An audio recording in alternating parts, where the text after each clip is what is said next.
Speaking on mental clarity, that's a good segue into what I was going to talk about. I know that, like, obviously you've been away. Before you went, we were talking about the state of current affairs, and I don't really get too deep into it because that's such a polarizing issue. I want to talk about the bigger issue of, like, the information. So first off, when you were in Japan, did you notice that, like, obviously here we've got so much stuff going on and everyone has an opinion on it? Did you notice the same kind of mentality towards global affairs in Japan, or was it much more different?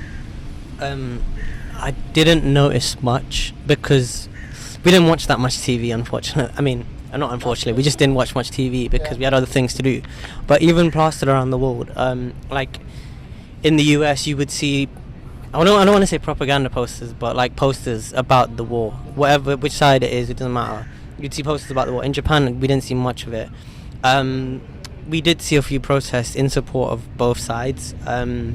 That was there, but then I don't think it's plastered around the wall everywhere because it's so far away. You know, it's so far away. So I don't think we did speak to someone about it, and his view was he didn't know much about it as well because it's not being shown. I don't think as much in Japan as it is in Europe, in the US, in obviously the Middle East. So yeah, the only time we knew anything was when we switched on Twitter. So the only time when I left, it was like everywhere. It was like on Sky News, on the BBC. You couldn't go past. You'd see posts. You'd walk in Regent's Park. You'd see posters put up on the wall. So you couldn't really escape it. Whereas when we went to Japan, the only way we would find out about what's going on was through social media. Right. Then talk to me about that. Then talk to me about, like, because I'm beginning to fear that misinformation is going around important topics. Yeah. I feel like we've kind of memified our culture so much that we've kind of lost the that we've kind of thrown the baby out with the bathwater, just to say. Like, everything that happens is always memified, and you have a polarizing issue. Everyone goes, I'm on this side and I'm on that side, and then both sides have misinformation targeted to them because it's digital media. What do you think about, like, the spread of digital information, and, like, how that bodes for, like, important current affairs? For example, how we have right now with Israel and Gaza. Not to speak on that subject, but, like, on how misinformation can, like, make issues like that far more worse, and then we move away from, like, actually solving the issue. I mean, we've seen it now from both sides where, like, misinformation is piling out. From what I've seen, I'm only seeing one side of the story, which is pushing a narrative in my head, and it's tough on misinformation because why would you do it? The person, first for you people's judgment on how they view their own governments is feigning completely every single day. Yeah. Every time they post something, people's, like, First thing is like, are they being for real? Yeah, Whereas this wasn't a problem before, which was kind of a good thing about social media. People doubt stuff a lot more. They don't listen to the first thing someone says just because it's maybe a democratically elected government, you know, because people can lie. Just because they have been put in power doesn't mean they wouldn't lie. So who do we trust? Who do we trust? This is the thing. Who do we trust? Do we trust them, or do we trust the people that are not democratically elected and are terrorizing people? Like, it's like there's both ways, man. And misinformation, unfortunately, is rife. And the worst thing is, it gets pushed on social media that social media is the one that's causing the misinformation.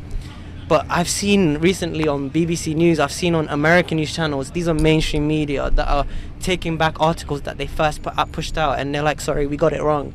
And that used to never happen before because there was no one to fact check them. There was only them. There was them. They control the newspapers, and they control every single, like, media we have. Now we've got social media, which is showing a different end. They're pushing it on social media. That social media is the one that's causing misinformation, and it is. Don't get me wrong. There are lots of parts where it is causing that, but I'm happy that we have two ends now. It's not just, we're not absorbing just the mainstream media, we're absorbing other channels. And I just wish, like, with misinformation, the easiest thing to do is just go out there and do research. And it's tough because it's a lot of work, and unless you feel passionate about something, you're not going to go out there and do the extra research. But that's the only way you can tackle misinformation. You don't read a headline. Like, headlines are so like, we found, like, an easy one that's not really war related is footballers, right? I've seen so many times, and they do it on purpose, bro, where they put, like, black footballers on a headline, and it'll be someone else. It'll be someone else in the picture. They did it with Lukaku, and they put Stormzy's picture. But, like, they do this, and you think it's a mistake, or they got it wrong, but no. They do these things on purpose, and if they can do that, they do this all the time in law. If they can do that, this means they can do worse. Yeah. This means they can cloud, because, come on, they don't look anything alike, bro. Stormzy does look like Lukaku, to be fair. He calls himself the... I'm not saying that. He calls himself Lukaku. This is like the only, yeah. Alright, let me go. Alright, cool. Alright, I just want to go on again in football, but before we do that, I want to just get your final thoughts on, like, what do you think about the current state of affairs?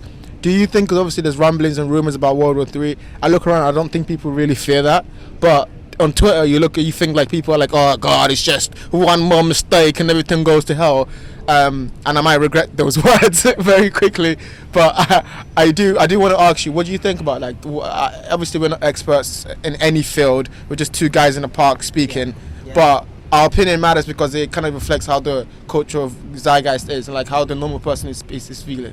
What do you think? Do you think we're close to World War III? Do you fear that? Go on that. I mean, as someone that's never really lived through a war, we have no pillar to stand on, because we don't know what that feels like. We don't know the beginnings of it. Whereas World War III, I mean, from our point of view, as someone who's never experienced it, you can say that there's signs, but what are you using to back that up? In my view, I would say the fact that there's a war in Ukraine and there's a war now in the Middle East, both places that control oil, and as we know, the whole world relies on oil. So I think like these two places are very important in the global aspect of how we live life. I mean, an easy example is like when the Ukraine war happened with Russia, when they stopped oil coming into the UK, they would man them queuing for petrol, and that was just one little thing. So can you imagine on a more global standpoint, if Saudi also get involved, who also control majority of the oil, put an embargo on the US, put an embargo on the UK for supporting one side, what they're gonna do? What is, the UK doesn't produce shit. The UK does not produce anything to be standing and taking these sides. They import more stuff than they produce. But that means we're a big buyer then. We're a big buyer, but if no one's gonna sell to us, what are we gonna do? If they don't sell, they don't get the funds. Like there's a reason it works like that. This is the counter, so they sell to other people. Look, oil is always going to be in demand, right? It doesn't matter who you are, it's who they're going to sell it to, because they're always going to get money for it. If they don't sell to the UK, they'll sell to Australia, they'll sell to India, they'll sell to China, because now already Russia and China are so close. And we've already seen it, like, I'm not even joking, like China are going to, if they haven't already, they're going to be overtaking the US in terms of who's the dominant one. And we only think the US is at the forefront is because we're on the west side of it. If you go on the east side, and I went to Shanghai for 17 hours, right? When I went there was nothing was catered to people that spoke English. And even if you were there and you attempted, maybe hopeful that the shopkeeper would speak English, they wouldn't. They just speak to you in Chinese. They wouldn't like in Japan, when they would maybe help you understand it. That wasn't the case in Shanghai, because they're very much, no, you're in China, you speak our language, like the US does. In fact, the US has the same policy. They're more accustomed to it because the West faces more pressure because it's more multicultural. Whereas in China, I think, again, majority of people are from China, right? And they do speak the language, so they're less accustomed to, foreign languages. But yeah, I think... So what, do you think World War III is coming, and you're not scared about it? Am I scared? Because I'm not scared because we don't know what it's like. So for example, if what's happening in the Middle East happened here, then we'd be shitting our pants, because let's be honest, we have no idea what it feels like to be waking up to sirens, waking up to bombs. Like they're like little kids who, they don't even go to school anymore, because what they're gonna do, they can't go to school because the school's bombed, so their education's being disrupted. We don't know what that feels like. The only reason we know somewhat of that feels like is COVID, and that was self-inflicted in the way that the government closed the schools. So like, imagine something out of your control, some foreign entity comes in, and you're sleeping. Imagine you're sleeping one day, and then boom, and you wake up. That's your alarm. But this is how they live it, and it's trauma. This is gonna just build trauma. We don't know what this feels like. And back to your thing, I was like, do I think this is gonna start World War III? From my expert opinion, I feel like it all depends on how the Middle East handles this. Whoever stops oil, once that stops, and once the US pay for their crimes, once the US literally are halted and are not the first priority in the world, then it's going to start. I mean, okay, just to go on that, I mean, just a slight push, but I think these things are so difficult to untangle, because there's so much history behind it, lack of information. Also, I'm biased as fuck, because obviously I don't want China to be in charge, because I'm in the UK. I want the UK to have some semblance of control over the world affairs, so that we don't get bombed, we don't become a shitty, unpowerful country. But I just think right now I'm in the process of learning more and more. The more and more I learn, the more I realize that it's on a tipping scale. that we have people in charge who have not our interest, not our interest at heart.